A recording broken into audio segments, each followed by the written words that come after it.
நம் போராட்டத்தில் நாம் பயன்படுத்தும் கருவிகள் உலகு சார்ந்தவை அல்ல, மாறாக கடவுளின் வல்லமையால் எதனை தகர்த்தெறியக்கூடியவைனா அரண்களை தகர்த்தெறியக்கூடியவை. அப்ப கடவுளின் வல்லமையை கொண்டு அரண்களை தகர்த்தெறியணும்னு சொல்றாங்களே, இந்த அரண் தாங்க ஸ்ட்ராங் ஹோல்டு.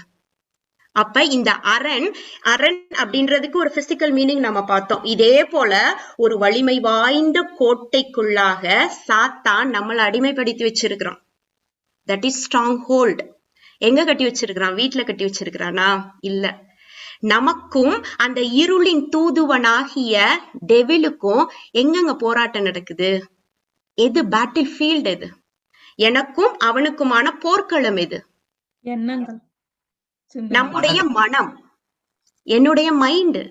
என் மைண்ட்ல தான் எண்ணங்களுமே கரெக்ட் தான் சிஸ்டர். அவன்